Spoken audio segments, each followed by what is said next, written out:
Khaprakhol block Harishankar range ତେଲେନପାଲିରୁ ଗୁଚାପାଲି ରାସ୍ତାରେ ବନ ବିଭାଗ ଚଢ଼ାଉ କରି ସୋମବାର ସକାଳ 4ଟା ସମୟରେ ଖଇରା କାଠ ବୋଝେଇ ଏକ ମିନି ଟ୍ରକ୍ ଜବତ କରିଥିବା ଜଣାଯାଇଛି। ସୂଚନା ଅନୁସାରେ ତେଲେନପାଲିରୁ ଗୁଚାପାଲି ରାସ୍ତାରେ ଏକ ଖଇର କାଠ ବୋଝେଇ ଗାଡ଼ି ଯାଉଥିବା ନେଇ ବିଶ୍ୱସ୍ତ ସୂତ୍ରରୁ ଖବର ପାଇ ଖପ୍ରାଖୋଲ ବନ ବିଭାଗ ଚଢ଼ାଉ କରିଥିବା ବେଳେ ଖଇର କାଠ ବୋଝେଇ ମିନି ଟ୍ରକ୍କୁ ଛାଡ଼ି ଅଭିଯୁକ୍ତମାନେ ଫେରାର ମାରିଥିଲେ। ଖଇର କାଠ ବୋଝେଇ ଟ୍ରକ୍କୁ ଜବତ କରି ବନ ବିଭାଗ ଖପ୍ରାଖୋଲ ବନ ବିଭାଗ କାର୍ଯ୍ୟାଳୟକୁ ଆଣିଥିଲେ। ଖଇର କାଠର ହାରାହାରି ଓଜନ 10 କ୍ୱିଣ୍ଟାଲ ହୋଇଥିବା ବେଳେ ଏହାର ଆନୁମାନିକ ମୂଲ୍ୟ 15,000ରୁ ଉର୍ଦ୍ଧ୍ୱ ହେବ ବୋଲି ଜଣାପଡ଼ିଛି।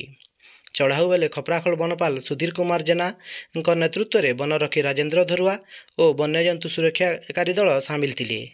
ଏନେଇ ବନ ବିଭାଗ ଏକ ମାମଲା ରୁଜୁ କରିଥିବା ବେଳେ ଖଇର କାଠ ସହ ମିନି ଟ୍ରକ୍ ନମ୍ବର OR-05AE-8325 ଗାଡ଼ି ଜବତ ହୋଇଥିବା ସହକାରୀ ବନ ସଂରକ୍ଷକ ତଥା ଭାରପ୍ରାପ୍ତ ବନାଞ୍ଚଳ ଅଧିକାରୀ ଅରବିନ୍ଦ ନାୟକ ସୂଚନା ଦେଇଛନ୍ତି।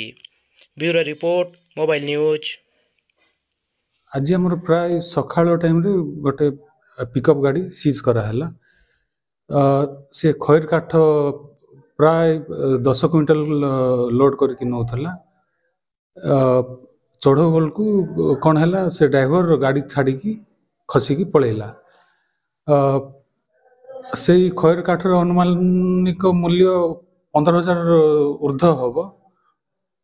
आमर फॉरेस्टर श्री सुधीर कुमार जेना, फॉरेस्ट गार्ड श्री राजेंद्र धरुआ एवं आमर वाइल्ड लाइफ स्क्वाड। एटा आमर तेलेनपाली गुछापाली रास्ता मझी मझिया।